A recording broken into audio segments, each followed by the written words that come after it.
บางอย่างนี่ถึงจะมียาดีก็ตามหมอก็ตามโรคนั้นก็บ่หาย คือมีคนมียาดีหมอดีก็บ่หายเนี่ยประเภทหนึ่งนะเป็นแล้วบ่หายเนี่ยคือโรคเป็นแล้วบ่หายโรคทางกายเนี่ยเป็นแล้วบ่หายและโรคบางอย่างมีหมอบ่มีหมอบ่มียาบ่มีหมอบ่มียาบ่หายนะมีหมอมียาถึงจะหายนะมีหมอมียาถึงจะหายแล้วโรคประเภทหนึ่งก็คือถ้า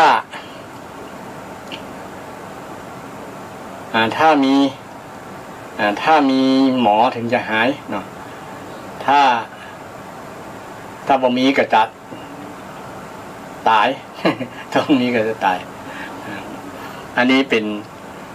คำสอนในทางพุทธศาสนาบางทีอู้ไปก็งงกัน คือ3อย่างแล้วนะ3อย่าง3ประการซึ่งก็เป็นเกี่ยวกับโรคภัยไข้เจ็บที่สำคัญโรคที่นำมาเล่าให้ศรัทธาฟังเนี่ยนะเป็นโรคยึดโรคใจเนี่ยมันเป็นคู่คนญาติโยมนะเป็นคู่คนเป็นโรคเชื้อโรคที่มากินใจเฮาเนี่ยเป็นคู่คนนะเฮาลองสังเกตว่าวันหนึ่ง24 ชั่วโมงนะหลายร้อยนาทีเนี่ยกิเลสทั้งหลายมันมาทำร้ายจิตใจเฮากี่ครั้งเราลองสังเกตดูการสังเกตดูเฮาจะหันคนรู้จักสังเกตกิเลสสังเกตกุศลอกุศลเนี่ยคนนั้นชื่อว่าเจริญภาวนาเป็นวิปัสสนาอย่างหนึ่งเช่นเดียวกันการหันการเกิดขึ้นของกุศลอกุศลทั้งหลายเนี่ยเกิดดับเนี่ยมันเป็นวิธีหนึ่งที่จะทำให้เราเกิดความรู้ความรู้ที่บ่ต้องไปเข้าโรงเรียนแต่มันเห็นด้วยตัวเก่าตัวเฮาเองเราจะสังเกตเป็นห้องว่าความรู้เกิดจากภาวนาเกิดทำให้มีให้เป็นมันเป็นธรรมชาติมันเกิดเองเกิดเองโดยประสบการณ์ต่างๆที่เรารู้จักสังเกตรู้จักดูรู้จักฟังรู้จัก สัมผัสต่างๆนี่ในความรู้ที่เป็นจริงแต่ความรู้อย่างอื่นที่มันเกิดเช่นความรู้จักเกิดจากการฟังเนี่ยนะญาติโยมสุตตมยปัญญาแล้วก็เกิดจากการคิดเนี่ยเมื่อฟังแล้วก็คิดไปโดยความรู้ประเภท2ประเภทนี้อาจจะบ่ได้ความเป็นจริงอาจจะถ้าคนที่เป็นครูบาอาจารย์มาบอกนั้นได้ความรู้ที่จริงแล้วก็มาบอกต่อนั่นก็โอเคบ่เป็นอย่างแต่ว่าความรู้ในตำรับตำราบางอย่างที่คนเขียนเองอาจจะมีข้อมูลที่ผิดนะบทตรงกับความเป็นจริงนะแล้วทำให้เราไปวิเคราะห์ในคำที่เราไปศึกษาได้ฟังก็ดีได้อ่านก็ดีแล้วไปคิดไปอ่านสรุปเอาคนเดียวเนี่ยอาจจะความรู้นี้อาจจะผิดได้ความรู้นี้จะผิดได้แต่ความรู้ที่พระเจ้าได้สอนมาภาวนามัจจปัญญาเนี่ยนะหรือว่าวิปัสสนาเนี่ยนะอันเดียวกันญาติโยมวิปัสสนามันจะเป็นความรู้ที่แจ่มแจ้งวิแปลว่าวิเศษแจ้งต่างปัสสนาแปลว่าการเห็นที่แจ้งที่ต่างกว่าอื่นๆแจ้งจังปังเนี่ยนะมันสว่างมันสว่างสวัยมันโล่งมันหูแล้วมันโล่งความรู้แบบนี้เป็นความรู้ที่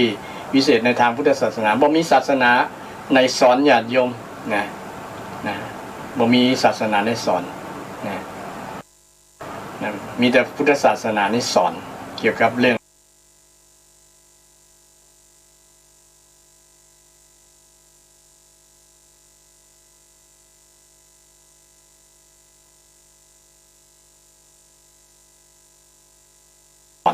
เกี่ยวกับเรื่อง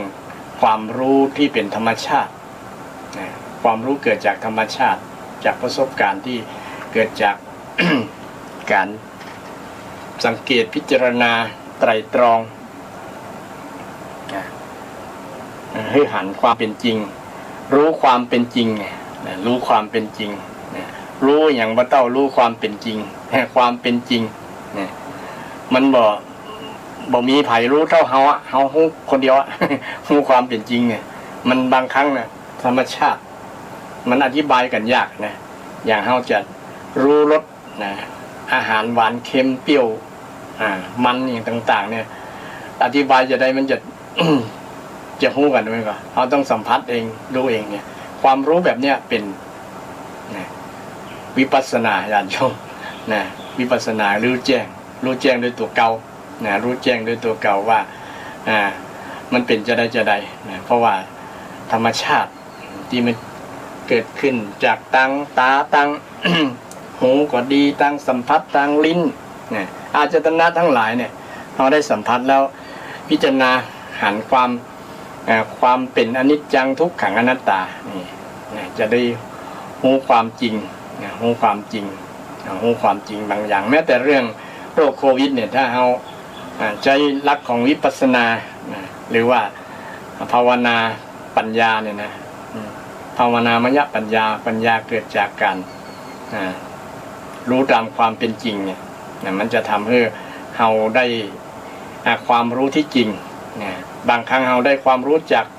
หมอพ่องจากคนว่าจากสื่อจากอย่างต่างๆเนี่ยเนาะเราก็ไม่ได้รู้จริงรู้เพียงกันบอกต่อกันมาฟังต่อกันมาแต่รู้จริงเราจะต้องสังเกตด้วยตัวเราเองด้วยสัมผัสว่ามันเป็นจะได้คือต้องได้เป็นลงมือเป็นเองแต่พอโควิดนี่เขาบอกคนที่ไปลงมือเป็นเองแต่ว่าเขาจะ สามารถสันนิษฐานได้ว่ามันจะเป็นเช่นนี้เนาะเพราะว่ามันก็เป็นเชื้อไวรัสอย่างหนึ่งที่ทำให้มาทำลายภายในอวัยวะของเขาทั้งหลายทำให้มันเป็นผลกระทบถึงกับเสียชีวิตได้ถ้าคนมีโรคภาวะแทรกซ้อนยิ่งเสี่ยงต่อการที่จะเสียชีวิตได้ง่ายเรื่องโรคเรื่องภัยต่างๆนี่ญาติโยมก็ในทางพุทธศาสนาพระพุทธองค์ก็ได้สอนไปนักหลายหรอกแล้วก็มีวิธีปฏิบัติมีวิธีปฏิบัติต่อโรคบางอย่างต่อโรคบางอย่างซึ่งก็เป็นความรู้อย่างหนึ่งที่เราได้ทางพระพุทธศาสนาได้ทางพระไตรปิฎกต่อมาก็ไปศึกษาในพระไตรปิฎกก็นำมาเล่าต่อให้ศรัทธาญาติโยมเกี่ยวกับเรื่องราวต่างๆเกี่ยวกับเรื่องโรคเรื่องภัยต่างๆในพระไตรปิฎกก็มีหลายๆเรื่องหลายๆไม่ว่าจะเป็นทางเกี่ยวกับเรื่องพระวินัยก็ตามเรื่องพระสูตรก็ตามก็มีหลายๆสูตรหลายๆเล่มที่เรื่องเกี่ยวกับเรื่องการเกี่ยวกับโรคภัยไข้เจ็บศรัทธาญาติโยมซึ่งพระพุทธองค์ก็ยอมรับว่าโรคนั้นมีสองทางทางกายและทางใจเนี่ย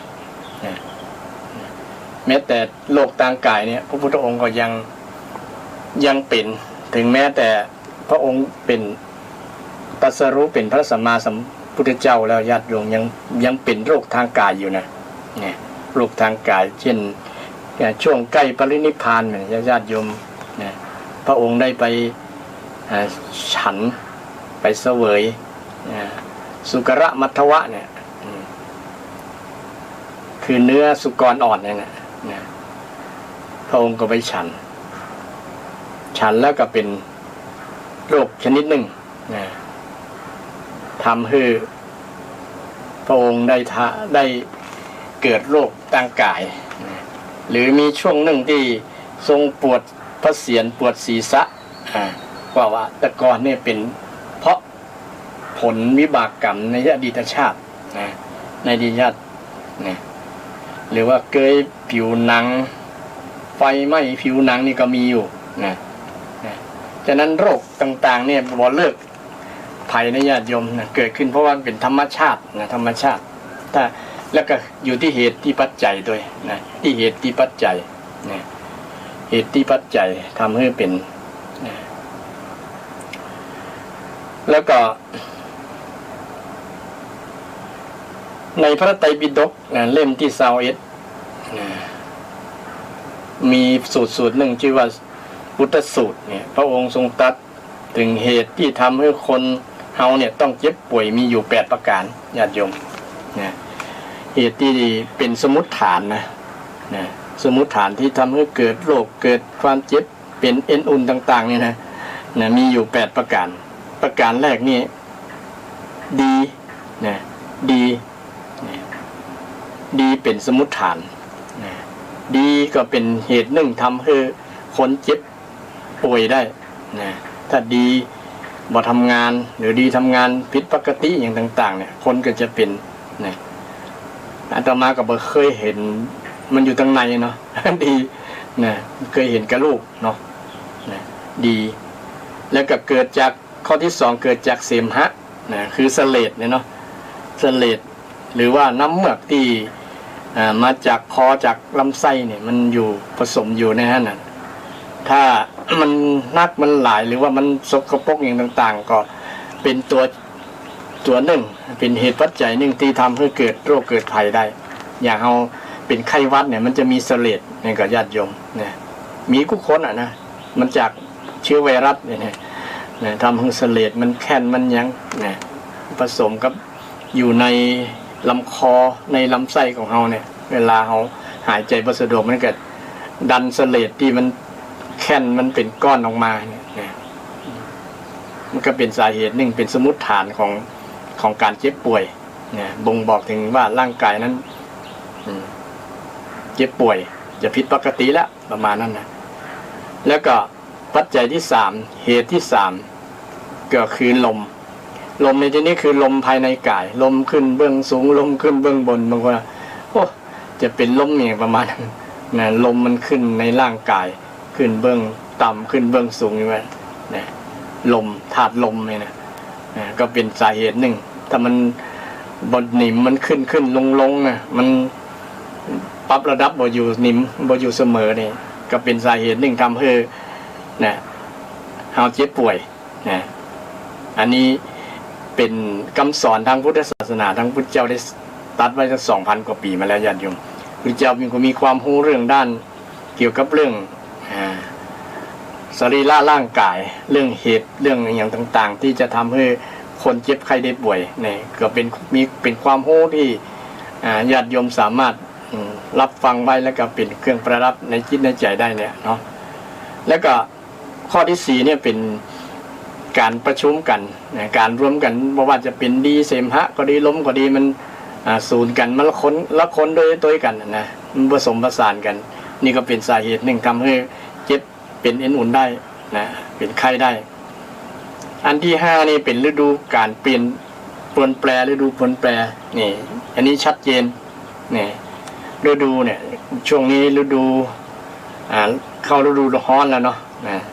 แต่ก่อนฤดูหนาวช่วง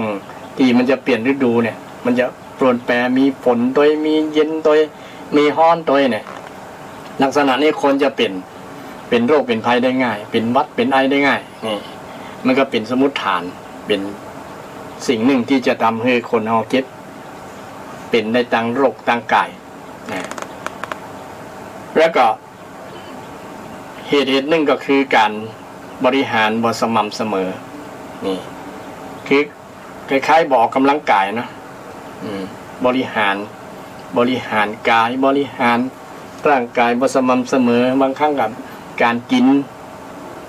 เกิดจากการกินด้วยเนาะกิน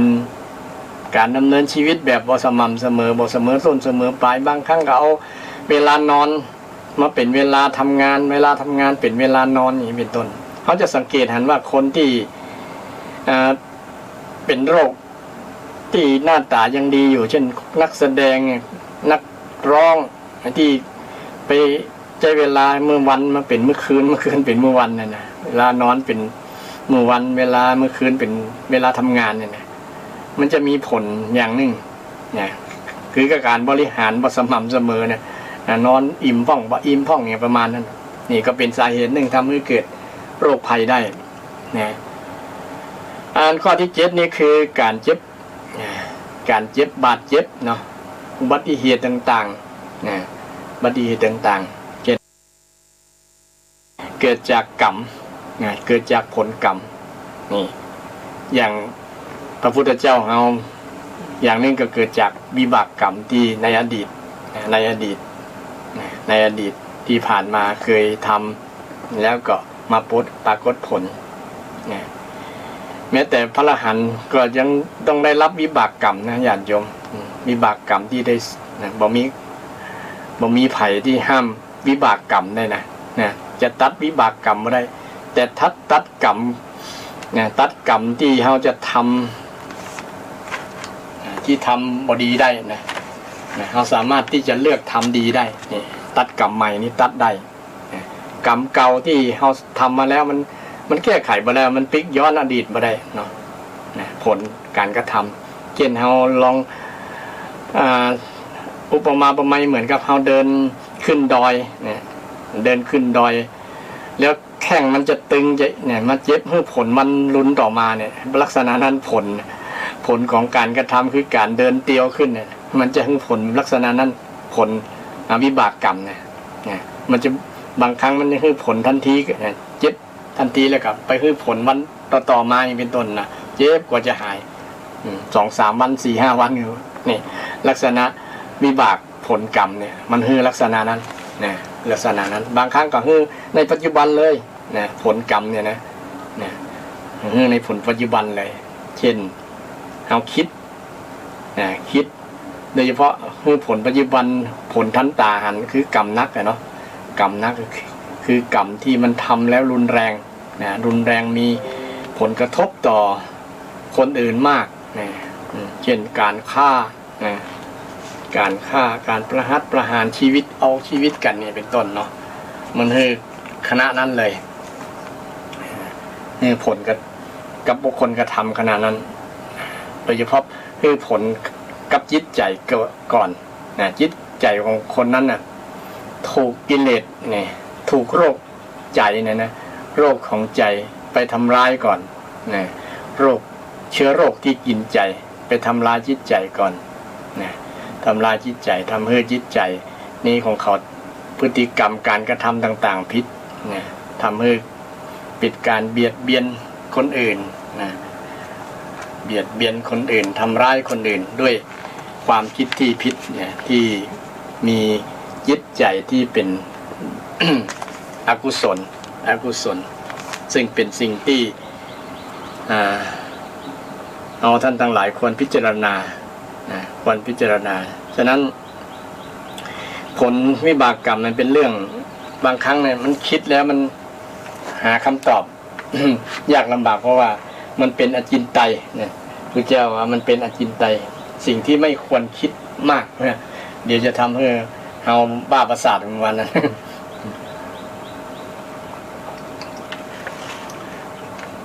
เพราะว่า ผลวิบากกรรมมันเป็นเรื่องบางครั้งเป็นเรื่องนามธรรมเป็นเรื่องมันเกิดกับสภาพของจิตใจก่อนละนะจิตใจคนนั้นบ่ดีละบ่ดีถ้าวิบากกรรมนี่มี2อย่างนะวิบากกรรมที่เป็นฝ่ายดีกับเป็นฝ่ายบ่ดีนี่เน้นในเรื่องฝ่ายบ่ดีเนี่ยที่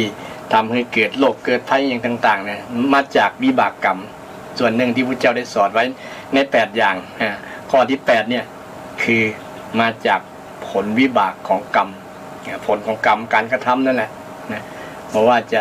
กระทำทางกายก็ดีนะเคยไปทำร้ายร่างกายเคยไปบุบตีเคยไป ฆ่าเปิ้นในทางพุทธศาสนาก็สอนอยู่ว่าผลพระเจ้าได้สอนอยู่ว่าคนที่มีโรคภัยไข้เจ็บนักเพราะสมัยอดีตเนี่ยเคยไปเบียดเบียนสัตว์ด้วยก้อนดินด้วยก้อนหินด้วยไม้ด้วยสัตราด้วยอาวุธของมีคมต่างๆไปทำลายจิตใจของบุคคลนั้นย่อม ตกนรกแต่ถ้าได้เกิดมาเป็นคนน่ะถ้าได้เกิดมาเป็นคนน่ะโอกาสได้เกิดมาเป็นคนก็จะเป็นคนที่มีโรคมากเป็นว่านะมีโรคมากนี้เป็นคำสอนของพุทธศาสนาญาติโยมเนี่ยจะมีโรคมากเนี่ยใครที่เบียดเบียนสัตว์เนี่ยก็ลองพิจารณาดูก็แล้วกันว่าบางครั้งนี่เขาไปตรวจไปอย่างแล้วเนี่ยหมอก็ตรวจบ่เจอโรคอย่างเงี้ยเป็นต้นเนี่ยเนี่ยไอ้ที่หมอตรวจบ่เจอนี่เป็นวิบากกรรมนะญาติโยมเนี่ยตรวจบ่ถูกวินิจฉัยบ่ถูกว่าเป็นโรคอะไรอย่างเนี้ยนะเป็นวิบากกรรมเนี่ยเป็นวิบากกรรมเนี่ยหมอตรวจยังบ่เจอเนี่ยอาศัยเครื่องมืออย่างดีแล้วเนี่ยหาบ่เจอเป็นเพราะอย่างเนี่ยขนาดหมอเชี่ยวชาญต่างๆแล้วหาโรคภัยไข้เจ็บที่จะมาสันนิษฐานว่าเป็นอย่างเนี่ย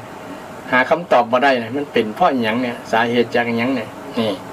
ก็ยังมีเยอะแยะมากมายญาติโยมไม่ใช่เฉพาะชาวพุทธอย่างเดียวคนอื่นก็เหมือนกันนะทั่วโลกนั่นแหละนะทั่วโลกเนี่ยที่เป็นได้บางคนเนี่ยเกิดมาได้รับผลวิบากเป็นเจ็บเป็นเอ็นอุ่นบางๆก็คือนึกเสียว่าในอดีตญาติโยมเขาเคยทำมาเนี่ยมันเป็นเจ้าอันจริงๆนะสังเกตดูก็แล้วกันนะสังเกตศรัทธาญาติโยมอันนี้พระเจ้าได้ตัดได้ปูไว้เองเลยญาติโยมว่าคนที่มี โรคภัยไข้เจ็บนักหลายๆเนี่ยส่วนหนึ่งมาจากส่วนหนึ่งเนี่ยไม่ใช่ทั้งหมดนะไม่ใช่ทั้งหมดนะมันก็มีเหตุปัจจัยหลายอย่างเนาะคนเอาบางครั้งก็เป็นด้วยเหตุพื้นอื่นเหตุรวมกันพ้องเนี่ยเป็นต้นนะประชุมกันไม่ใช่ว่าเหตุอย่างเดียวผลกรรมอย่างเดียวนะผลกรรมก็เป็นเหตุเป็นปัจจัยหนึ่งที่ทำให้เกิดนะเป็นปัจจัยหนึ่งในสิ่งหนึ่งที่ในทั้ง8ประการนั่นนะใน8อย่างนั่นนะ1ใน8เนี่ยเกิดจากผลของการกระทำผลวิบากกรรมการกระทำทางกายก็ดีทางกรรมกรรมจาที่ว่าพิจีกรรมนี่ก็เป็นผลทำให้เกิดเป็นผลเหตุคือการสร้างการกระทำทำให้เกิดผลฉะนั้นเนี่ยเป็นคำสอนทางพุทธศาสนาก็สอนเกี่ยวกับเรื่องโรคเรื่องภัยวันนี้จะมาเรื่องโรคเรื่องภัยศรัทธาญาติโยมในหลักทางพุทธศาสนาพระพุทธเจ้าได้สอนไว้เหมือนกันได้สอนไว้เกี่ยวกับเรื่องโรคเรื่องภัยต่างๆแล้วก็ในพระไตรปิฎกพระองค์ก็ยังได้ตรัสเกี่ยวกับเรื่องว่าคนบางคนในโลกนี้ก็เบียดเบียนสัตว์ด้วยฝ่ามือด้วยก้อนดินด้วยท่อนไม้มีของมีคมในมือถ้าเขาตายไปเนี่ยก็จะทำให้ถึงนรกคือนรกถ้าภาษาภาษาคนรุ่นใหม่ก็คือความเร่าร้อนใจความเร่าร้อนใจความเดือดดาลจิตใจมันอยู่เป็นสุขอยู่เป็นสุขมันจิตใจมันฮ้อนมันวนกระวายอย่างต่างๆคนประเภทนี้ชอบเบียดเบียนอยู่บ่เป็นสุขถ้าเกิดมาเป็นมนุษย์แต่มันก็จะเป็นคนมีโรคมากถ้าเบียดเบียนแต่ถ้าเบียดเบียนจนถึงตายเนี่ยนะคนนั้นจะอายุสั้นอายุสั้นถ้าฆ่าคนเนี่ยนะผิดศีลข้อหนึ่งเนี่ยนะวิบากกรรมกรณีที่เป็นโรคนั้นคือเบียดเบียนมาได้ไปเบียดเบียนให้ได้รับความเจ็บปวดสะใจไปหันสัตว์ที่ได้รับความ ทุกข์ทรมานหรือว่าสมใจตัวเก่าที่ได้ไปเบียดเบียนเขาได้ไปแกล้งเขา ได้ไปเอาเขาทำประโยชน์จากนั้นด้วยความโหดร้ายทารุณต่างๆบ่ถึงกับตายแต่ว่าโหดร้ายทารุณเนี่ยผลของมันก็คือทำให้เป็นโรคเป็นภัยนักเกิดมาในปัจจุบันเนี่ยเป็นโรคเป็นภัยนักฉะนั้นภัยที่เป็นโรคเป็นภัยก็ลองถามตัวเก่าว่าส่วนหนึ่งมาจากผลวิบากก่อนหลังจากนอกจากที่เหตุปัจจัย7อย่างแล้วอันที่8นี่ผลวิบากผลวิบาก ก็คือได้อดีตชาติได้ทำปาณาติบาตได้ฆ่าสัตว์ด้วยความโหดเหี้ยมทารุณนะ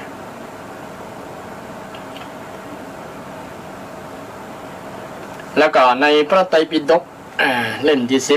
10ก็พูดเกี่ยวกับเรื่องเกี่ยวกับที่มหาปรินิพพานสูตรได้ตรัสได้ถึงอำนาจของอิทธิบาท4เนี่ยถ้าคนอยากจะมีอายุยืนเนี่ยบริหารอิทธิบาท4นะอิทธิบาท4มีอย่างพ่องญาติโยมก็คงจะคุ้นเคยเนาะนะมีฉันทะวิริยะจิตตะวิมังสาฉันทะวิริยะจิตตะวิมังสานะถ้าแปลเป็นภาษาไทยก็คือฉันทะคือความเต็มใจพอใจนั่นนะความชอบเนี่ยความชอบใจนี่ใครที่ชอบใจเปิ้งใจที่จะอยู่มันเมินตั้งใจที่อยู่มันเมินเนี่ยบริหารนะเพราะพระองค์ช่วงหนึ่งได้ทรงประชวรนักเนี่ยแต่ว่าด้วยการบริหารอิทธิบาท4แล้วเลยตั้งใจอยากจะอยู่ประมาณเนี่ยจะได้ไปบอกหมู่ภิกษุสงฆ์ทั้งหลายที่เคยได้ฟังธรรมฟังเทศได้เป็นลูกศิษย์ลูกหาเนี่ยนะคือรู้ก่อนบ่ใช่ว่ามาละสังขารหรือว่ามาปรินิพพานโดยที่ไผ่บ่ฮู้ประมาณนั้นพระองค์ก็ได้ทรงบำเพ็ญเพียรบำเจริญอิทธิบาท4จนอยู่ได้มาหลายแต่ถ้าพระองค์จะเจริญด้วย เจริญไปเรื่อยๆเนี่ยจะอายุจะถึง100 ปีหรือ120พุ่นได้นะเพราะว่าพระองค์ตรัสไว้เองว่าไผอยากจะตั้งใจอยากจะอยู่อายุยืนเนี่ยคือต้องมีฉันทะคือตั้งใจจะอยู่นะมีวิริยะมีความเพียรตลอดความเพียรตั้งใจเพียรตลอดนะโดยเฉพาะเพียรที่จะละอกุศลสร้างกุศลเนี่ยนะสร้างกุศลรักษากุศลรักษาคุณงามความดีเนี่ยสิ่งเหล่านี้จะเป็นผลเป็นวิบากเมื่ออยู่ให้สังขารร่างกายเนี่ยสุขภาพมันดีขึ้นนะคนถ้าเอามีกุศลจิตแหละนะมันก็จะเป็นประโยชน์ต่อสุขภาพกายนะสุขภาพถ้าคิดมีจิตใจคิดแต่สิ่งที่บ่ดีเป็นอกุศลเนี่ยมันก็จะเป็นผลทำให้ร่างกายทำให้เกิดภาวะโรคแทรกซ้อนได้ง่ายนะเพราะมันเป็นสิ่งที่เนื่องต่อกันถ้าจิตใจที่บ่มีคุณภาพแล้วเนี่ยมันก็ทำให้ร่างกายขาดคุณภาพไปตัวมันเนื่องถึงกันนะเนื่องถึงกันนะฉะนั้นถ้าเรารู้จักบริหารอิทธิบาท4ที่พระเจ้าได้สอนไว้นะเจริญทำให้นักนะพระหุลีกตายะเนี่ยนะทำให้นักเจริญนักหลายๆตั้งให้มั่นนะตั้งวิริยะจิตตะวิมังสาฉันทะวิริยะจิตตะวิมังสาเนี่ยวิริยะความเพียรจิตตะก็คือทำจิตให้มั่นคงคือสมาธินั่นเองเจริญสมาธินะวิมังสาก็คือเจริญปัญญานะคนที่ใช้สติปัญญาในการดำเนินชีวิตก็อายุก็จะยืนยาวเนี่ยยืนยาวนี่ตามหลักที่คำสอนที่พุทธเจ้าได้สอนไว้ในมหาปรินิพพานสูตรญาติโยมศึกษารายละเอียดไปอ่านไปศึกษาในพระไตรปิฎกก็เกี่ยวกับเรื่องโรคภัยไข้เจ็บที่เอาชนะโรคภัยไข้เจ็บได้ส่วนหนึ่งแต่ แต่ก็บอกเกิน1 กัป บอกเกิน1 กัปเพราะว่ามันฝืนต่อธรรมชาติธรรมชาติของร่างกายมันต้องอยู่ในสภาวะเป็นอนิจจังทุกขังอนัตตามีความเปลี่ยนมีความทนต่อสภาพเดิมบ่ได้บังคับบ่ได้ภาษาชาวบ้านก็คือมันบ่เตี้ยงมันทนสภาพเดิมบ่ได้และก็บังคับเป็นอย่างที่เฮาใจเฮาหวังอยากจะให้เป็นบ่ได้ที่เพิ่นว่าอนัตตาไม่ใช่ตัวมันเป็นธรรมชาติแบบนั้นฉะนั้นถ้าใครอยากจะ มีอายุนะสมมติว่าอยากจะมีอายุสัก100 ปีเห็นนะเดี๋ยวนี้มีอายุ60แล้วนะตั้งใจจะเอา100 ปีได้เนี่ยก็มีนายแพทย์คนหนึ่งเราญาติโยมเพิ่นตั้งใจจะให้ร้อยสาวเนี่ยเดี๋ยวนี้เพิ่นเกือบ100แล้วนะเพิ่นตั้งใจนะนายชื่อเชกนี่ก็นายแพทย์เชกนะเพิ่นตั้งใจเพิ่นได้ศึกษาเรื่องธรรมะอิทธิบาท4นี่แหละเพิ่นตั้งใจนะตั้งใจจะอยู่ให้100 สาวนะให้เป็นให้เอาทำคำสอนเนี่ยเป็นบทพิสูจน์ว่ามันจริงก่อนประมาณนั้นนะท่านก็ได้เจริญอิทธิบาท4ตามหลักคำสอนทางพุทธศาสนานี่ก็เป็นประโยชน์นะญาติโยมลองเอาไปทดลองดูทดลองดูว่าเรามีฉันทะจิตวิริยะจิตตวิมังสาก็อันจริงธรรมะ4 ข้อเนี่ยเป็นธรรมะทำให้เกิดความสำเร็จเป็นว่าอิทธิแปลว่าสิ่งที่ทำให้เกิดความสำเร็จนะ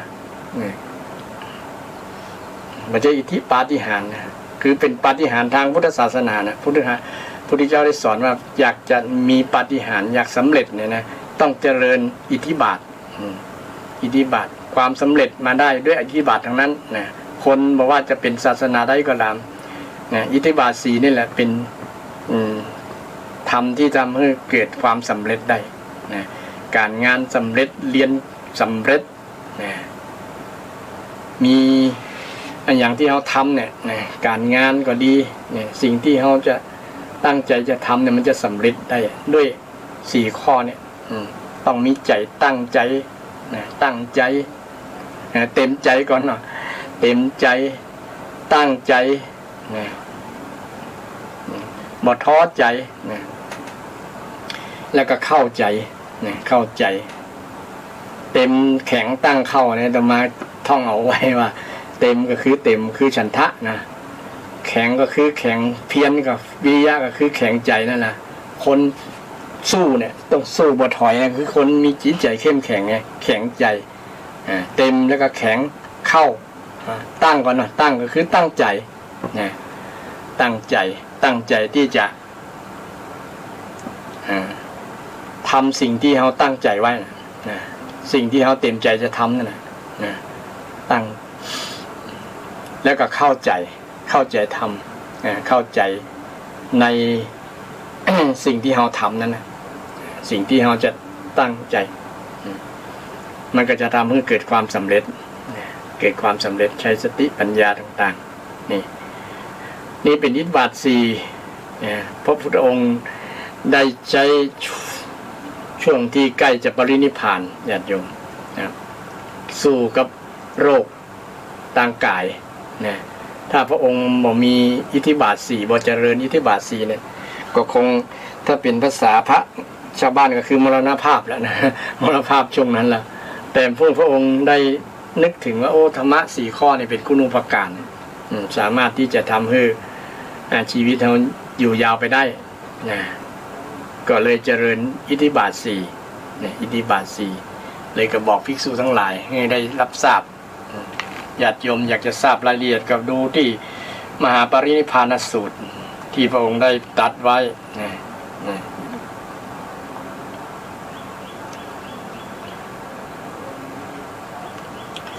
ทีนี้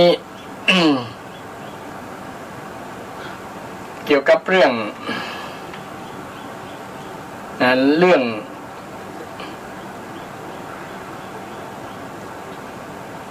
เกี่ยวกับเรื่องสุขภาพต่างๆเนี่ยก็มีอยู่ในคำสอนคำสอนทางพุทธศาสนาคำสอนทางพุทธศาสนาซึ่งก็มีผู้ที่มาเกี่ยวข้องเช่นหมอชีวกไงหันตุ๊เจ้าเฮาเนี่ยญาติโยมอยู่สบายล่ำไปมีศรัทธาญาติโยมมาอุปถัมภ์บัตถากมาถวายภัตตาหารถวายนั่นถวายนี่มันฉันภาษาชาวบ้านก็คือกินนอนๆเนาะฉันแล้วก็จำวัด บ่ได้ออกกำลังกายหมอชีวกก็เลยเป็นห่วงสุขภาพตุเจ้าในสมัยนั้นพระสงฆ์ในสมัยนั้นก็หันพระสงฆ์นักหลายอาพาธนักเลยนะเพราะว่ามีอาหาร ฉันอาหารนั้นประณีตแล้วก็ไม่ได้ออกกำลังกายอย่างประมาณนั้นนะหมอชีวกก็เลยบอกไปขอไม่ได้บอกขอให้พระองค์เนี่ยขออนุญาตให้พระองค์อนุญาตว่าให้ภิกษุทั้งหลายเนี่ยได้จงกรมนี่ได้เดินเวลาฉันแล้วก็เดินจงกรมเดินไปมาเนี่ยก็คือออกกำลังกายนั่นแหละเนาะเดียวเนี่ยเป็นที่มาของการปฏิบัติธรรมบางที่เพื่อนเนี่ยเดียวเดินจงกรมเดินไปเดินมาเดินไปเดินมาถ้ากินแล้วนอนถ้าฉันแล้วนอนมันจะเป็นโรคได้ง่ายหมอชีวกเพื่อนเป็นหมอเนาะชีวกโกมารพัฒน์เนี่ยที่เป็นลูกของโสภินีคนหนึ่งนะหมอชีวกเนี่ยเป็นลูกโสภินีนะเป็นลูกผู้หญิงหากินเนี่ยนะถ้าภาษาชาวบ้านแต่โสภินีสมัยก่อนมันเป็นคนงามเมืองงามคนงามประจำนครโสภินีแปลว่าคนผู้หญิงงามประจำนครนะโสภินีซึ่งก็มีพระเจ้าเมืองคนหนึ่งรับไปเลี้ยงแล้วก็ได้มาอุปถัมภ์ประถากมาดูแลถวายการอุปถัมภ์ประถากกับพระพุทธเจ้าก็เลยหันสุขภาพของพระสงฆ์องค์เจ้าเนี่ยสุขภาพมีโรคภัยต่างๆนานานักหลายสมัยนั้นนะเกิดมาทั้งเมืองระยะเดียวเกี่ยวกับโรคภัยไม่ใช่เฉพาะปัจจุบันนี้นะปัจจุบันนี้เราจะหันที่โรงยาโรงพยาบาลเนาะบอกว่าจะเป็นพระสงฆ์องค์เจ้าศรัทธาคนที่มีเงินก็ดีคนที่ยากจนก็ดีเป็นกันหมดนะเพราะส่วนหนึ่งมาจากอาหารกินอาหารแล้วก็ทำให้เกิดโรคเกิดภัยน้ำตาลในเลือดสูงเบาหวานความดันไขมันอย่างต่างๆนักหลายเนี่ยมันมาจากการกินเนี่ยฉะนั้นหมอชีวกก็เลยหันว่าถ้าประสงค์จะบอกออกกำลังกายเนี่ยจะทำให้เป็นโรคเป็นภัยได้แล้วก็ขออนุญาตให้มีเรือนไฟเรือนไฟก็หมายถึงการมาอบคล้ายๆว่าอย่างอบซาวน่าอย่างประมาณนั้นก็นะถ้ามาเปรียบสมัยนี้เนาะคือเหงื่อมันออกนะคือบางครั้งอบไล่ยาพิษออกคือมันของเสียร่างกายมันขับออกนะมันเป็นวิธีที่ง่ายๆสมัยอดีตการเนาะนะคล้ายๆอบสมุนไพรนะมีเรือนไฟที่คอยอย่างคนแต่ก่อนเพิ่นอยู่ไฟนะอันที่คลอดคลอดลูกแล้วอยู่ไฟเนี่ยเอาไฟมาผิงไฟเนี่ยอยู่ใกล้เพื่อให้ร่างกายมันกลับคืนสภาพปกติได้ง่ายนะจะแข็งแรงขึ้นประมาณนั้นนะหลักการของการที่มีเรือนไฟเรือนไฟไม่ยิงแต่ก่อนเพิ่นอยู่ไฟนะอยู่ไฟเข้าอู่อยู่ไฟนะเป็นหลักการของภูมิปัญญาของคนแต่ก่อนเนาะเพื่อให้การกลับคืนสู่ปกติภาพของร่างกายของมิยิงที่หลังจากเสียเลือดเสียเนื้อต่างๆจากการคลอดแล้วนะแล้วก็จะสุขภาพจะพื้นดีขึ้นง่ายขึ้นดีเร็วขึ้นเนาะหลักการก็คงเป็นลักษณะนั้นถ้าได้รับความอบอุ่นได้รับธาตุอบอุ่นร่างกายก็จะดีนะร่างกายก็จะพัฒนาร่างกายแข็งแรงขึ้นประมาณนั้นนี่เป็นภูมิปัญญาเป็นความรู้ในหลักคำสอนทางพุทธศาสนาก็มีอยู่นี่ก็เป็นประโยชน์ครับเวลาเราเจ็บเป็นเอ็นอุ่นมีโรคมีภัยก็แก้ได้ส่วนหนึ่งแล้วก็มีในพระไตรปิฎกเล่มที่ 5เกี่ยวกับเรื่องยาระบายนี่เป็นโรคเป็นภัยนี่ช่วงหนึ่งก็มีพระพุทธองค์เนี่ยพระพุทธเจ้าเนี่ยฉันไปแล้วเนี่ยมันบททายว่าอย่างมันมีของเสียมักหมมอยู่ในร่างกายเนี่ยก็อยากจะระบาย ยาถ้าปัจจุบันเนี่ยอยากจะไปหายาถ่ายมากินวันนั้นนะแต่สมัยนั้นบ่มีหรอก แต่มีธรรมชาตินะหมอชีวกก็เลยแนะนำว่ามาพุทธองค์เนี่ยทำร่างกายให้ชุ่มชื่นมีกำลังสัก 2-3 วันก่อนนะแล้วจากนั้นก็ค่อยเอายาสมุนไพรเนี่ยยาสมุนไพรนั่นก็คืออบก้านดอกบัวญาติโยม ก้านดอกบัวเนี่ยเป็นยาระบายอย่างดีนะมันมีวิธีกรรมในการไปอบก้านดอกบัวเนี่ยใช้แค่3ก้านหนึ่งนี่เมื่ออบเสร็จแล้วเนี่ยให้เอาไปดมนะพระพุทธองค์ก็ดมยาสมุนไพรคือก้านบัวเนี่ยนะดมแล้วก็ถ่ายต้อง10 เตือก่อน นะก้านเดียวนะ10 เตือเนี่ยคล้ายๆท้องร่วงนะลุต้องเนาะ ลุท้องเนี่ยมันมาเคยถ่ายมาถ่าย10 เตือกันนะการที่1 10 เตือการที่2กับ10 เตือการที่3กับ10 เตือวันนั้นนะ30 เตือนะญาติ นะนึกถึงนึกพอวันมันจะนักขนาดไหนนะ30 เตือใบบัวที่อบถูกการอบมาเนี่ยนะแล้วมันดมแล้วจะทำให้ศรัทธาท่านไหนท้องผูกท้องอย่างลองเอามาทำดูนะอาตมาก็จะทำเหมือนกันนะเพราะว่าไปอ่านเจอแล้วก็มีเหตุการณ์นี้เกิดขึ้นในสมัยพุทธกาลเนี่ยเวลาคนท้องผูกท้องอย่างเนี่ยนะแล้วก็มีในพระไตรปิฎกเล่มวินัยปิฎกนะเล่มที่5ก็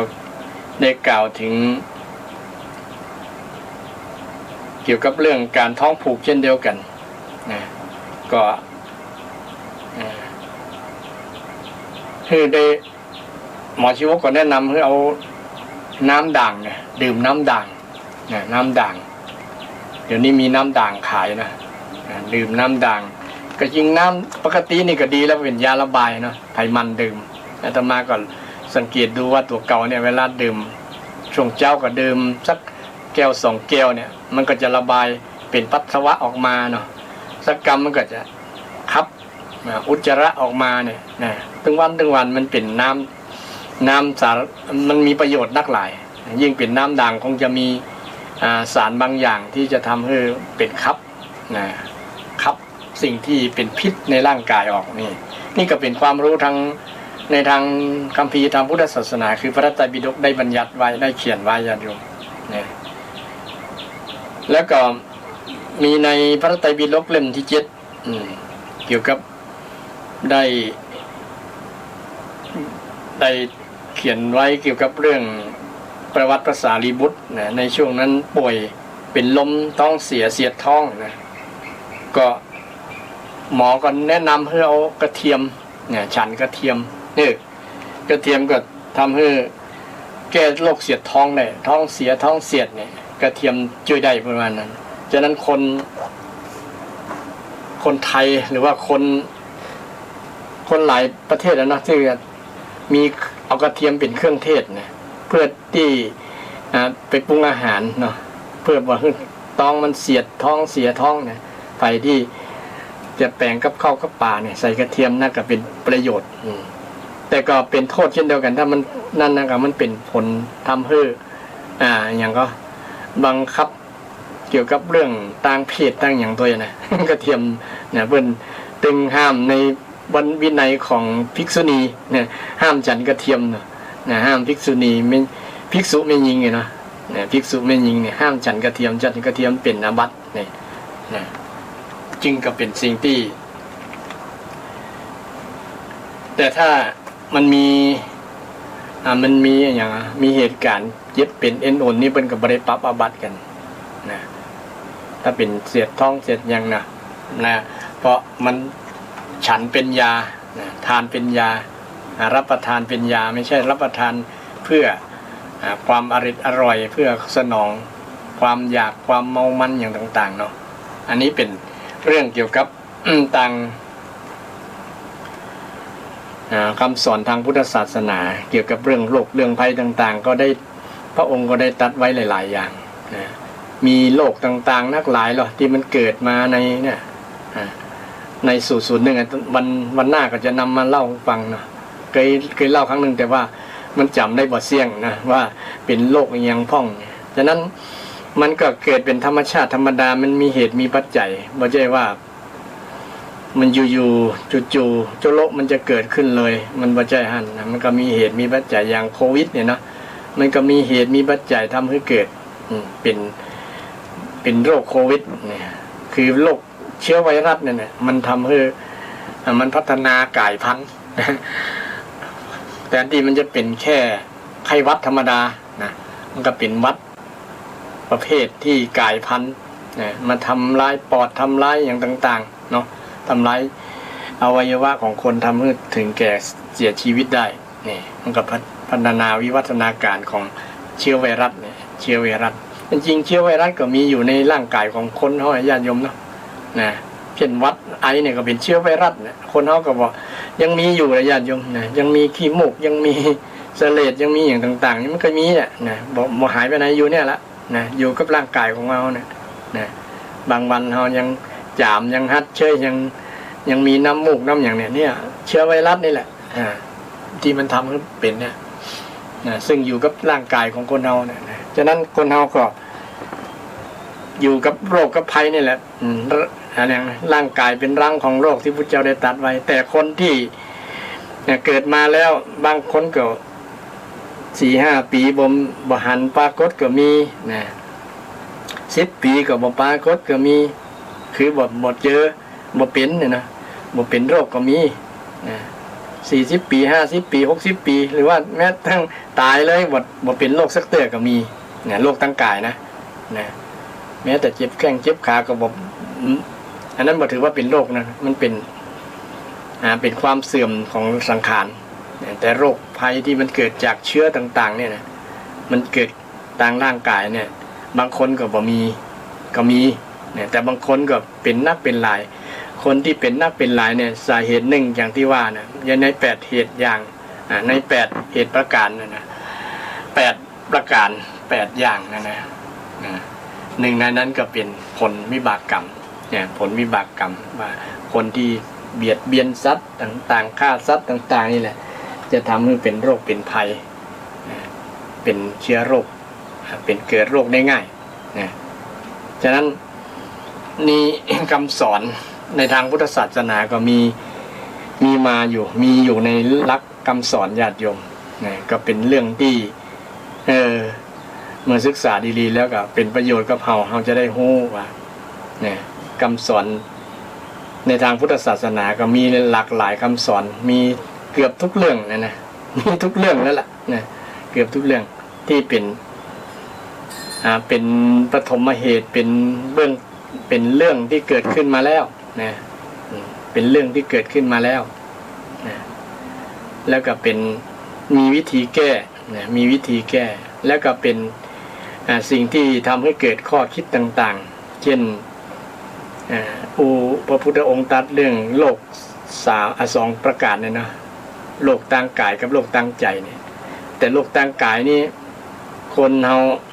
ถ้าบ่เป็นก็ถือว่าเป็นอย่างก็เป็นโชคเป็นลาภนะเป็นลาภอันประเสริฐเนี่ยถือว่าโอ้สุดยอดละเกิดมาแล้วบ่ไปเข้าโรงยาสักเตือนนะบ่กินเม็ดบ่กินยาสักเม็ดเนี่ยนะถือว่าสุดยอดละแต่มันหายากแต่มีอยู่นะพระเจ้าตรัสว่ามีอยู่นะคนประเภทนี้มีอยู่แต่บางคนก็มีน้อยนะเหมือนเตือนนะ10 ปีถึงจะไปโรงยาเตือนนี่ถึงจะปรากฏเตือนนี่ก็มีนะหรือว่าเป็น20 ปี30 ปีบางคนเป็นไปลวดเลยก็มีนะคือตายเลยนะคือบ่ได้มีโอกาสมารักษาช่วงระหว่างอายุที่ยังหนุ่มๆเนี่ยนะก็ถือว่าโชคดีเนี่ยแต่ที่สำคัญพระเจ้าตรัสไว้เนี่ยคือโรคใจนี่ญาติโยมโรคทางใจนี่โรคทางใจตรงนี้ไม่ได้หมายความว่าโรคจิตหมายความเหมือนอย่างชาวโลกนะชาวโลกหรือว่าภาษาโลกเขาคิดกันว่าถ้าเป็นโรคจิตนี่ต้องเข้าโรงยาส่วนปรุงก็ โรงยาสีธัญญาก็บ่ใช่หั่นนะโรคจิตนี่หมายถึงโรคที่ถูกกิเลสกินนะที่ถูกกิเลสทำลายจิตใจนะโรคจิตเนี่ยนะ ทุกคนแหละถูกกิเลสต่างจิตใจนะตั้งแต่พระอนาคามีจนถึงปุถุชนคนเฮาทั้งหลายเนี่ยนะยกเว้นพระอรหันต์ที่บ่ถูกกิเลสกินใจนะเพราะว่าท่านทำลายนะหรือว่ากิเลสทำลายจิตใจท่านบ่ได้แล้วนะเพราะว่าท่านหมดกิเลสห่างไกลจากกิเลสนะบ่มาเกิดกลัวกิเลสแล้วนะอยู่ห่างไกลอรหันต์ว่าผู้ไกลจากกิเลสเนี่ยนะฉะนั้นคนที่บ่อยากเป็นโรคทางใจต้องพัฒนาตนให้ถึงพระอรหันต์นะบางครั้งจิตใจของเฮาก็เป็นพระอรหันต์นะญาติโยมคือโลภโกรธหลงบ่มีในจิตใจเนาะบางขณะเวลาแต่พระอรหันต์ที่เป็นอริยบุคคลนี่คือทุกวินาทีเลยมันจะบ่มีอกุศลและจิตเกิดขึ้นในจิตใจท่านนะจิตใจท่านเพราะว่าท่านหลุดพ้นจาก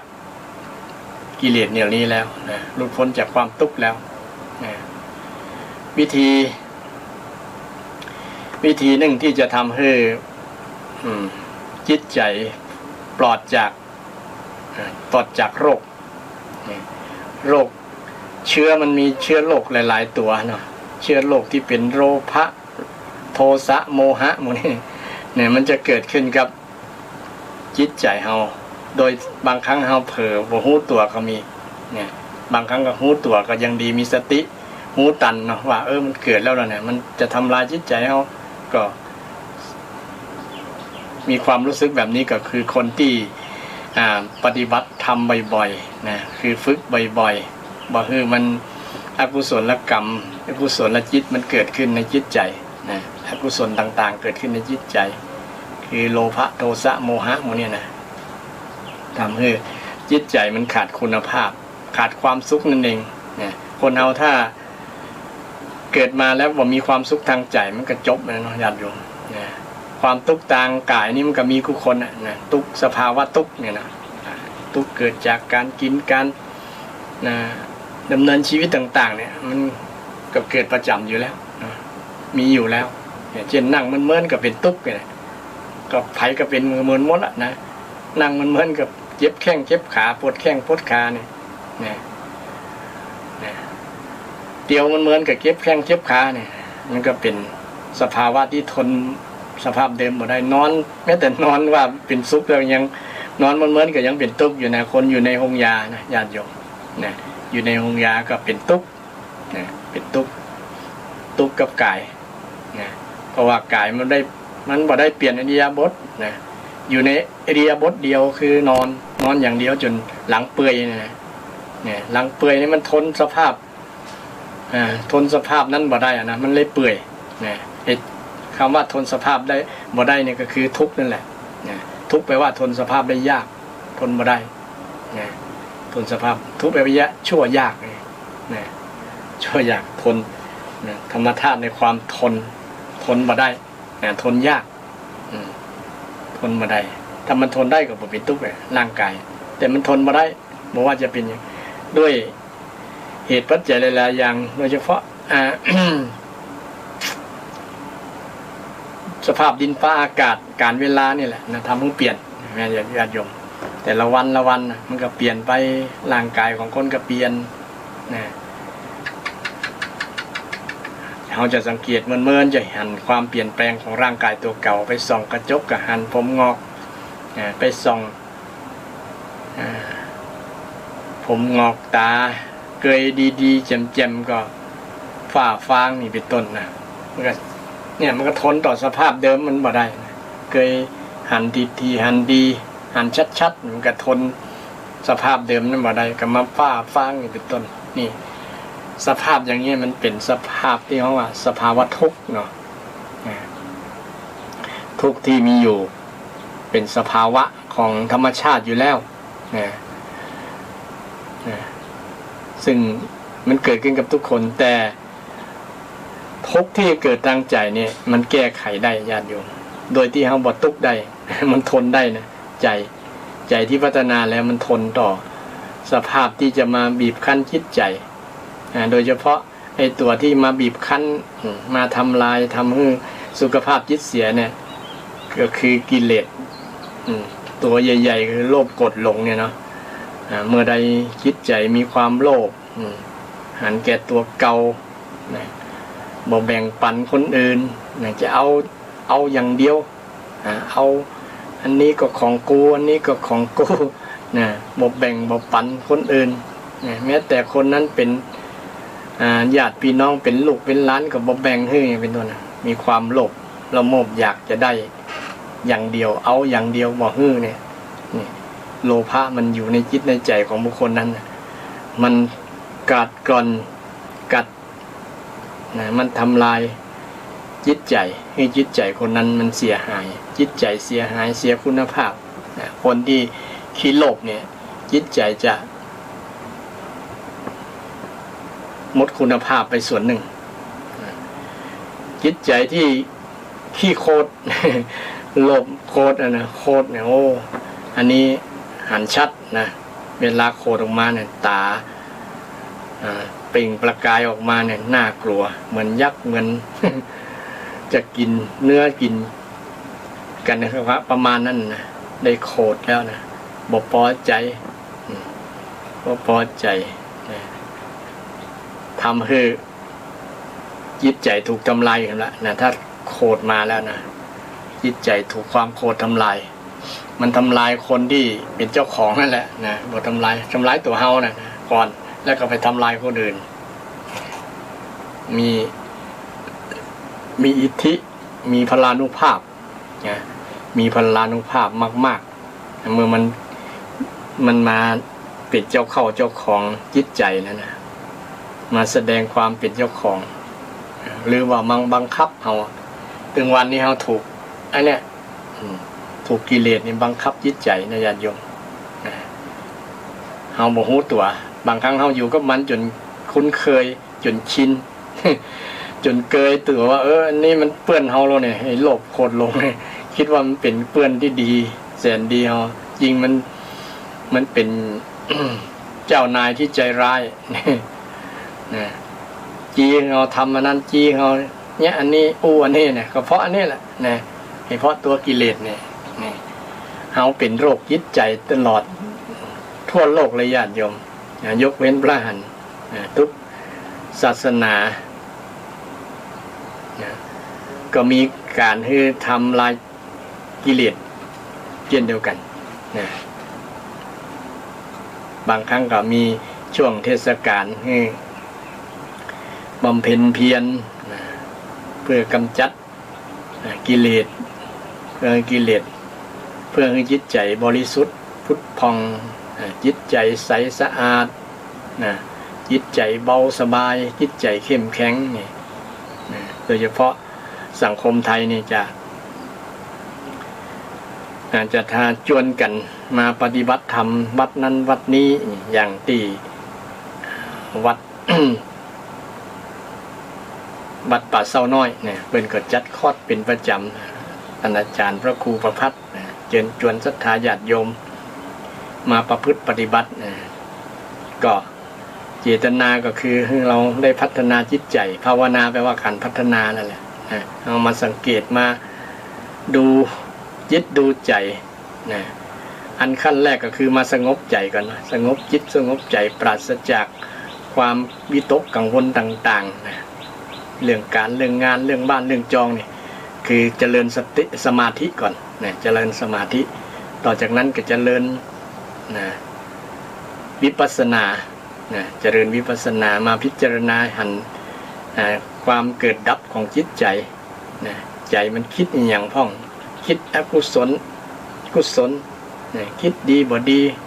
คิดเป็นบาปคิดเป็นบุญอย่างต่างๆเราจะได้หันได้หันใจตัวเฮาเนี่ยมันคิดอย่าง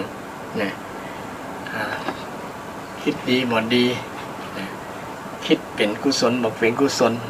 ซึ่งเป็นสิ่งที่เราสังเกตได้ด้วยตัวเขาเองนี่เวลาปฏิบัติธรรมก็เปิ้นฮืดพิจารณาบ่ใช่นั่งแล้วจะอยากให้หันตัวเลขนั่นตัวเลขนี้เพื่อจะไปซื้อหวย ให้รวยทางลัดซึ่งเป็นการหันที่บ่ถูกต้องหันที่ถูกต้องก็คือหัน ความเป็นจริงของจิตใจที่มันคิดอยู่กับนั้นเป็นอนิจจังทุกขังอนัตตาความเกิดดับของจิตใจหันลักษณะนี้เป็นเอามาวิปัสสนาถือว่าเป็นการปฏิบัติธรรมหันว่าโอ้บางครั้งโอ้ความคิดเขาเป็นกุศลล้อนะว่าบางครั้งความคิดเขาเป็นอกุศลล้อนี่แล้วบอกว่าจะเป็นกุศลกับอกุศลก็ตามมันก็เกิดดับนะแล้วทีนี้เขาจะเพิ่มอันอย่างที่มันเกิดดับอยู่กับเขาบ่อยๆนี่ก็คือเนี่ยจะได้นะที่จะให้กุศลมันอยู่กับเราประจำถึงมันจะดับไปก็ตามมันก็เกิดดับเนี่ยคือมันอยู่กับเราเป็นประจำบ่อยๆนะจะได้คุ้นเคยกับกุศลเนี่ยเพื่อนตึงจวนเราอยู่กับ สิ่งที่เป็นกุศลง่ายๆนะเช่นอยู่กับลมหายใจเข้าหูหายใจออกหูนะบางคนว่า มัน แค่หายใจหูเข้ามันเกิดประโยชน์อย่างก็เกิดจะได้หูว่าสิ่งที่สำคัญนะสิ่งที่สำคัญในชีวิตเนี่ยคือลมหายใจเนาะแล้วลมหายใจมันก็ถ้าเข้าอย่างเดียวมันบ่ออกนะเหมือนกับว่าบ่มีดับบ่มีเกิดกับบ่มีดับนี่นะมันก็เป็นธรรมชาติอย่างหนึ่งที่เขาจะเรียนรู้จากลมหายใจนะคือหายใจเข้ารู้หายใจออกรู้เลยเนาะนะก็เป็นหันให้เฮาหันความเกิดดับนะที่สำคัญก็คือเบื้องต้นก็คือทำให้เป็นสมาธิได้ง่ายนะสมาธิเดี๋ยวก็เจริญสติก็คือเจริญปัญญานะทำให้เกิดปัญญานะสติคือระลึกนึกตามเนี่ยนะตามลมหายใจนะลมหายใจเข้าออกรู้ลมหายใจครั้งที่หนึ่งหายไปคือดับไปหายใจที่สองก็เข้ามานี่เกิดดับเนี่ยซึ่งก็เป็นวิธีปฏิบัติทำให้จิตใจอยู่กับสิ่งที่ดีงามเนี่ยบ่ให้ไปคิดเป็นอกุศลนะบ่ให้คิดก็เป็นอกุศลทำให้จิตใจเฮาวุ่นวายนะวุ่นวายเกิดแต่อกุศลจิตเกิดขึ้นมันจะเป็นโรคจิตนะเป็นโรคจิต โรคจิตทางในทางธรรมะนะญาติโยมนะวิธีที่จะปราบแก้โรคจิตทางโรคใจได้รับคาบก็คือสติปัญญาเนี่ยนะคือวิปัสสนาเนี่ยนะถ้าเห็นถูกต้องเข้าใจถูกต้องแล้วมันก็จะความคิดต่างๆที่มันจะเป็นอกุศลมันก็จะหมดไปโดยอัตโนมัตินะมันก็จะบอกคิดนะโดยเฉพาะส่วนนักคนจะมีเวลาคิดแต่คิดเรื่องอกุศลที่ว่าอกุศลมีอย่างพ้องญาติโยมมีกามวิตกนะเรื่องเกี่ยวกับกามคุณเนี่ยนะเรื่องกับรูปรสกลิ่นเสียงมูนี่แหละที่มันจะทำให้จิตใจไปคล้องแวะไปวุ่นวายนะโดยเฉพาะเน้นเรื่องกามเพศเนี่ยเรื่องเพศตรงข้ามเนี่ยนะนี่คนเอาส่วนนักมันจะคิดเรื่องเนี้ยนักหลายนะวันๆเนี่ยบอกคิดเรื่องอย่างคนจับกลุ่มกันแล้วก็อู้เรื่องเนี้ยนะถ้าเป็นบ่าวก็อู้เรื่องแซวเรื่องสาวก็แซวเรื่องบ่าวเนี่ยแซวกันอู้กันคิดเรื่องเนี้ยเรื่องกามเนี่ยนะเรื่องนั้นเรื่องนี้มันก็เป็นเหตุทำให้จิตใจมันปรุงแต่งต่างๆนั้นนะทำให้จิตใจมันมันตกต่ำนะคิดเรื่องต่ำๆเรื่องอย่างที่ทำให้มันใจมันไปต่ำไปเรื่อยๆมาทำให้จิตใจมันสูงนะมันเป็นทุกข์ไงนะคิดเกิดเมื่อคิดวิตกเรื่องเนี่ยนะคือตรึกนึกเรื่องเนี่ยนึกเรื่องกามคุณเนี่ยก็อยากจะได้นะเช่นตามันหันรูปนะหันรูปรอๆนะรูปสวยๆงามๆนี่ก็อยากจะได้เป็นเจ้าของเห็นเสื้อผ้าสวยๆเห็นเสื้อผ้างามๆได้ฟังเสียงเพราะๆก็อยากจะได้มาฟังอยากจะได้วันไหนมาได้ฟังก็จะเป็นทุกข์อย่างเป็นต้นนะเพราะว่าสิ่งเหล่านี้มันเป็น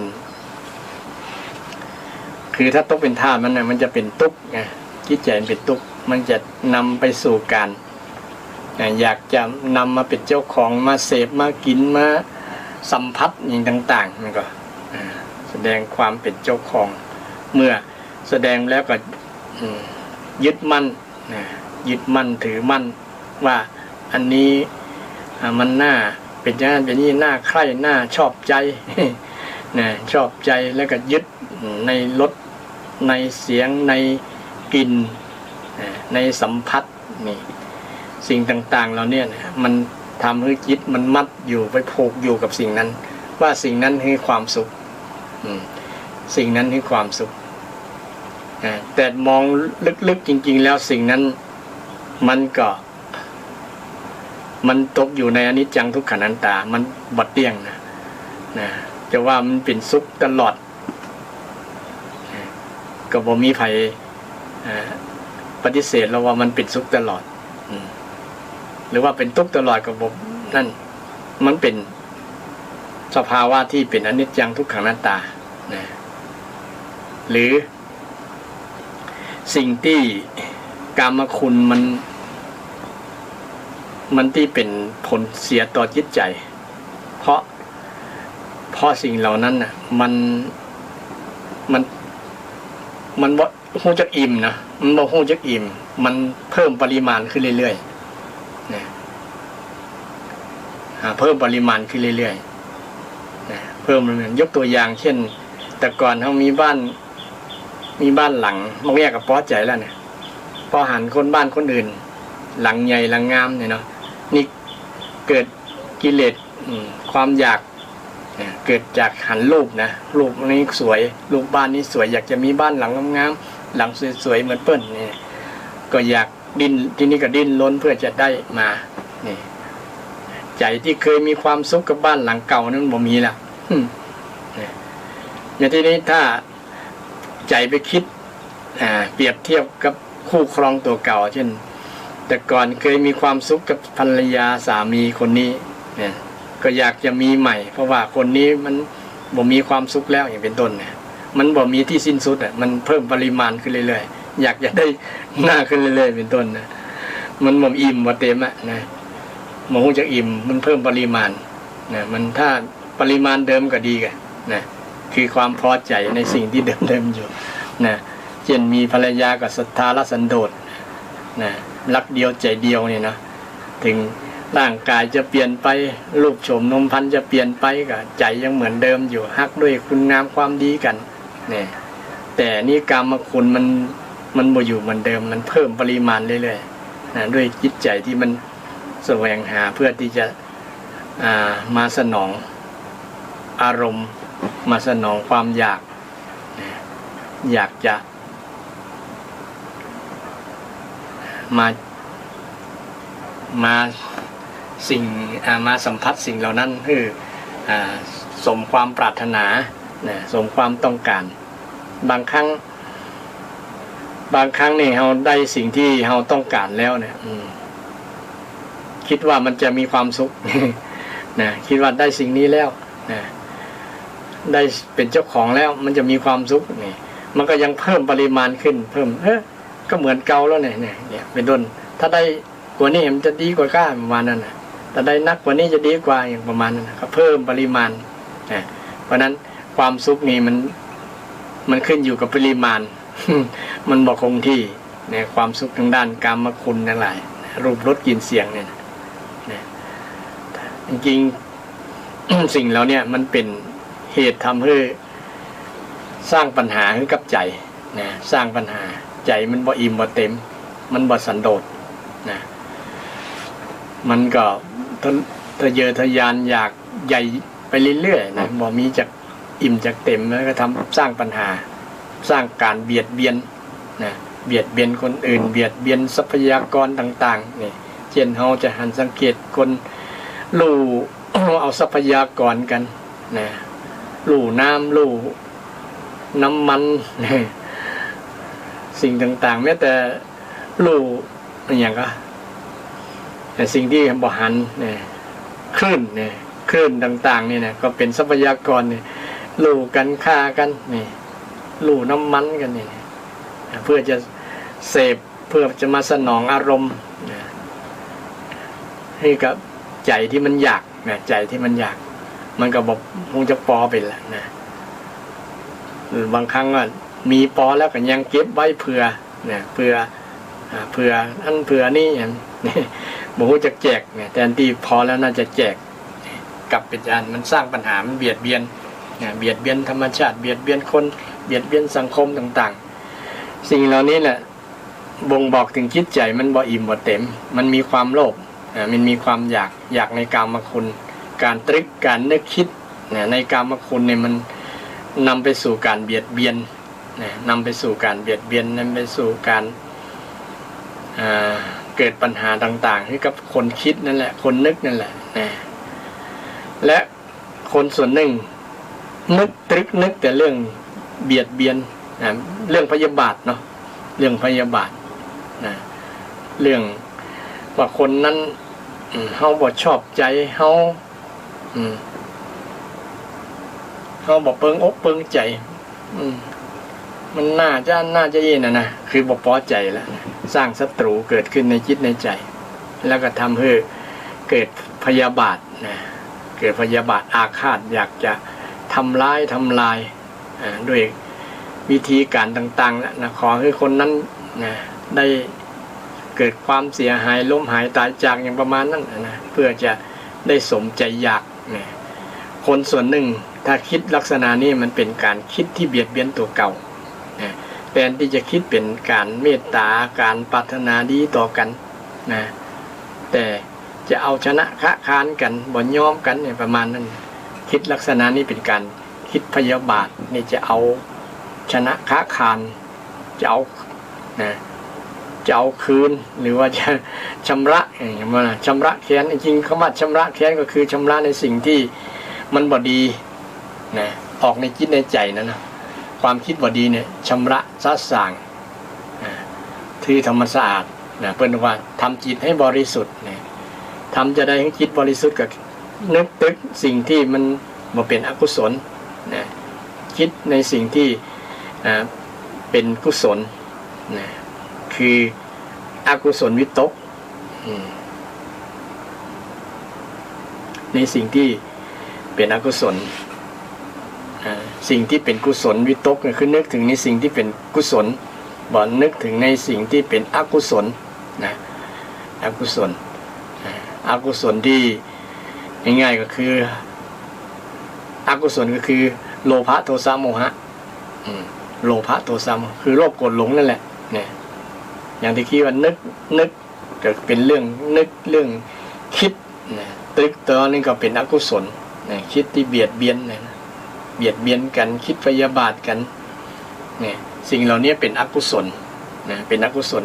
เป็นโรคทางจิตใจใครมีโรคมีความคิดลักษณะนี้โปรดเข้าใจในทางหลักพุทธศาสนาว่าเป็นโรคทางใจญาติโยมเป็นโรคทางใจนะคนที่เป็นโรคทางใจต้องรักษาด้วย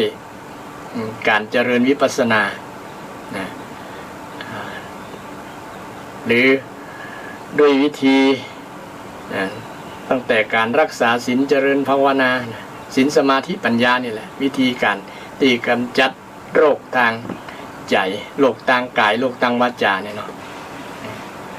โดยเฉพาะเรื่องสติปัญญาเนี่ยเป็นที่จะกำจัดโรคทางจิตทางใจคนที่มีความเข้าใจถูกต้องความเข้าใจถูกต้องแล้วคนนั้นจะบอกคิดเรื่องที่เป็นอกุศลคิดแต่เรื่องเป็นกุศล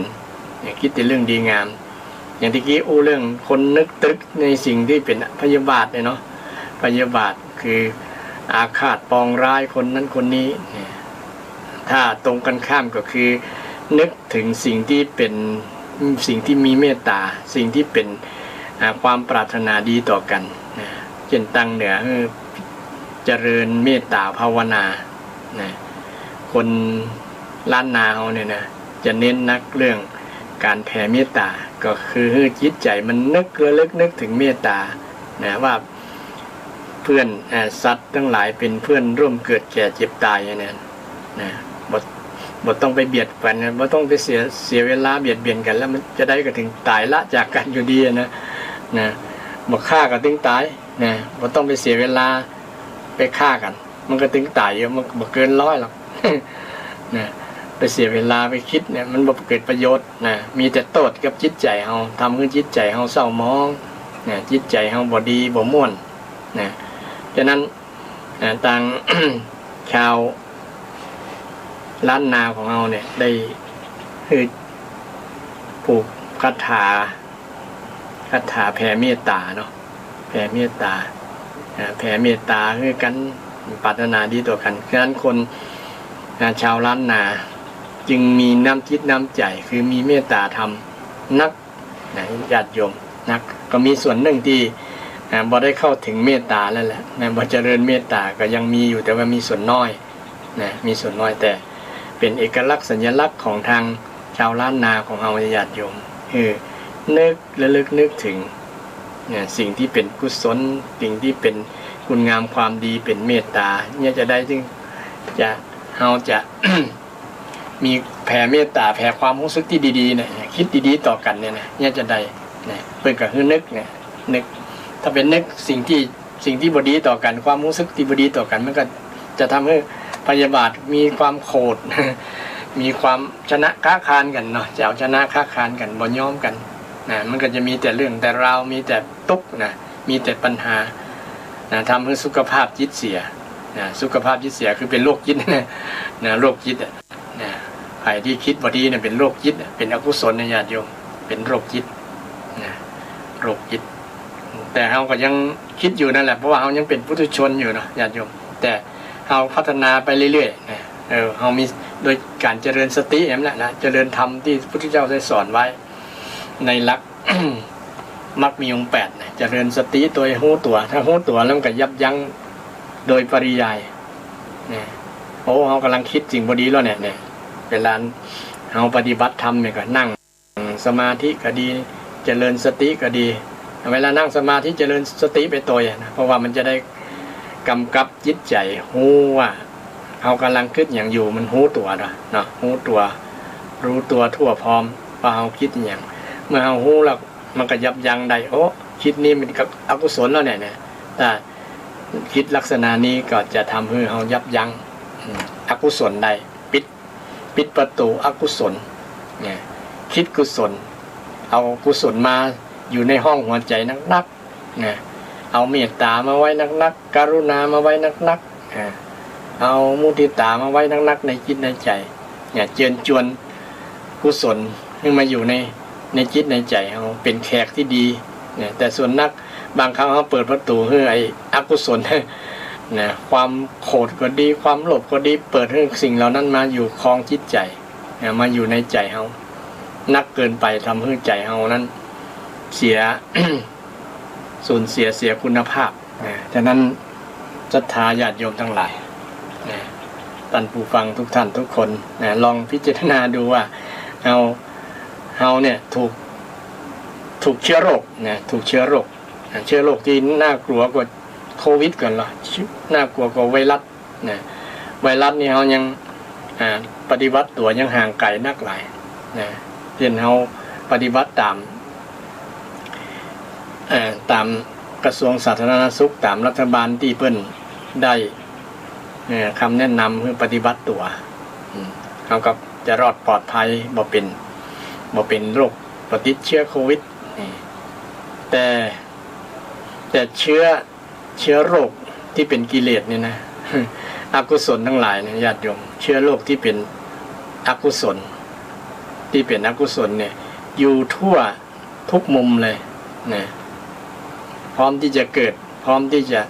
มากินมาแทรกแซงจิตใจเฮามาทำลายจิตใจเฮาตลอดเวลาเลยถ้าเฮาบ่มีอาวุธบ่มียาอาวุธอย่างหนึ่งก็คือสตินี่แหละสติระลึกได้แล้วก็ปัญญาที่รู้ตัวรู้ทั่วรู้พร้อมว่าอันนี้มันจะทำร้ายเราแล้วนะมันทำร้ายจิตใจเฮาตัวโลภโกรธหลงโลภะโทสะโมหะเนี่ยนะมันทำร้ายจิตใจเฮาก็จะได้ ป้องกันระมัดระวังได้นะป้องกันระมัดระวังบ่ให้จิตใจมันสูญเสียคุณภาพสุขภาพจิตเราจะไม่ได้เสียวันใดก็ตามถ้าจิตใจเราบ่ม่วนแสดงว่าวันนั้นถูกกิเลสมาทำลายละถูกเชื้อโรคคือกิเลสมาทำลายจิตใจเราต้องเอายาธรรมะธรรมโอสถเนี่ยไปมารักษามาเป็นธรรมาวุธธรรมุธอาวุธคือธรรมะย่อมชนะอธรรมย่อมชนะอกุศลกุศลเนี่ยทำลายอกุศลได้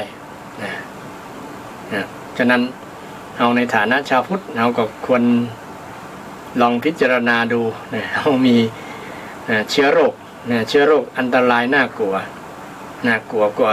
โควิดญาติโยมน่ากลัวมากๆเนี่ยเหมือนมาเข้าแล้วบางครั้งเนี่ยมันมาเข้าเฮาแล้วนะเช่นความโกรธเนี่ยเนาะญาติโยมมันอารมณ์ฉุนเฉียวอารมณ์ฉับพลันทันด่วนหุนผันหันแล่นเนี่ยน่ากลัวมันยับยั้งชั่งใจยากลำบากเลยนะถ้ามันเกิดขึ้นแล้วนะสติมันมาละ ความโกรธมันครอบครองจิตใจอยู่ถ้าสติมันมาปัญญามันมามันจะหายไปตัวนี้นะไอตัวโกรธโลภหลงมันนี่นะถ้ามีสติปัญญาแล้วมันจะกลัวโลกจะกลัวมันต้องไปซื้อวัคซีนหลายราคาหลายสตางค์เลยนะแต่วัคซีนคือสติปัญญาเนี่ยเป็นวัคซีนเป็นภูมิคุ้มกันอย่างดีเป็นภูมิคุ้มกันอย่างดีสมาธิก็เป็นวัคซีนอย่างหนึ่งศีลสมาธิปัญญาพวกนี้แหละเป็นวัคซีนแก้โรคต่างจิตต่างใจต่างกายด้วยเช่นคนรักษาศีลในญาติโยมก็เป็นวัคซีนป้องกันโรคหลายๆอย่างเช่นคนรักษาศีล5เนี่ยเนาะข้อที่5ป้องกันหลายๆโรคนะเช่นตึงวันเนี่ยคนที่ติดโควิดส่วนหนึ่งกับผิดศีลเรื่องผิดศีล5ก็ดีผิดศีลข้อ3ก็ดีไปเรื่องกิ๊กเรื่องจู้ไปนัดกันอยู่ที่ร้านอาหารหรือบาร์คับต่างๆเนี่ยเนาะไปผิดศีลเรื่องข้อที่3นี่ก็ทำให้เกิดติดเชื้อโรคเชื้อโควิดได้ถ้ารักษาศีลบ่ไปประพฤติผิดในเรื่องศีลข้อ3เรื่องกาเมเนี่ยมันก็จะปลอดภัยแต่ส่วนหนึ่งไปติดเรื่องเนี่ยเรื่องเกือบก็ได้ยินข่าวว่าระดับ รัฐมนตรีก็แล้วเนาะไปนั่นไปนี่เนี่ยได้ยินข่าวนะเนี่ยก็เป็นสาเหตุหนึ่งทำให้ไปติดได้ฉะนั้นสิ่งที่เป็นวัคซีนที่สำคัญเนี่ยจะป้องกันก็คือธรรมะศีลธรรมนี่แหละญาติโยมเนี่ยมรรคมีองค์8นี่แหละข้อปฏิบัติการปฏิบัติตัวบ่ให้โควิดมาติดเท่าได้รักษาศีล5คือดีรักษาวาจาเป็นสัมมาวาจาคือดีสัมมาสมาธิสัมมาสติสัมมาทิฏฐิเข้าใจที่ถูกต้องดีๆมันก็ป้องกันได้ 100% ป้องกันได้ 100% เพราะเรามีวัคซีนที่ดีที่พระพุทธเจ้าได้มอบวัคซีนนี้ให้เราได้นำมาใช้ป้องกันบ่ต้องเสียตังค์สักบาทญาติโยมเพียงแต่เราปฏิบัติฉะนั้นการที่เราเป็นชาวพุทธนี่เราก็ควรนำประโยชน์จากการที่เรานับถือพุทธศาสนาโดยการเรียนรู้ทันว่า โรคจิตใจเนี่ยเกิดขึ้นกับเราได้ทุกเวลาทุกนาทีฉะนั้นเรามีของดีมีวัคซีนที่ดีเป็นวัคซีนเป็นภูมิคุ้มกันที่ดีคือศีลสมาธิปัญญาศีลสมาธิปัญญาที่เป็นกุศลกรรมเป็นกุศลทั้งหลายจะไปทำลายอกุศลทั้งหลายที่เป็นเชื้อโรคที่เป็นเชื้อโรคเหล่านั้นตายจากชีวิตของเราไปเราก็จะอยู่แบบมีคุณค่าคุณภาพมีความสุขความเจริญเวลาก็ยังอยู่ประมาณสัก 7-8 นาทีศรัทธาญาติโยมฟังแล้วอยากเจริญพรกิ้งกลางมาก็เรียนเชิญเจริญพรได้เนอะ053-114-332นะ053-114-332วันนี้เรื่องเกี่ยวกับโรค เรื่องโควิดโยงมาถึงคำสอนในทางพุทธศาสนาพระพุทธเจ้าได้สอนเรื่องโรคทางกายและโรคทางใจแต่โรคทางกายนี้บางคนก็บ่เป็นก็มีนะบางคนก็เป็นน้อยบางคนก็เป็นนักก็แล้วแต่ก็ยังมีหันชัดได้ปรากฏได้มีอยู่ในโลกนี้แต่ว่าโรคทางจิตใจเนี่ยแม้แต่วินาทีนี้ก็ยังบ่ปรากฏเลยนะมันพร้อมที่จะเกิดขึ้นพร้อมที่จะเกิดขึ้นทุกวันนะทุกวันเช่นเราลองสังเกตแล้วราว4 ชั่วโมงเนาะนะอกุศลต่างๆนี่มันเกิดขึ้นกับชีวิตของเราลองสังเกตดูนะถ้าเกิดแสดงว่าเราต้องเอายาวัคซีนมาแก้ละนะศีลสมาธิปัญญานี่แหละแก้ญาติโยมนะโยมก็โทรมาได้เนอะนะ053-114-332นะถ้าฟังอยู่อยากจะโทรมาถามธรรมะหรือว่าเพิ่มเติม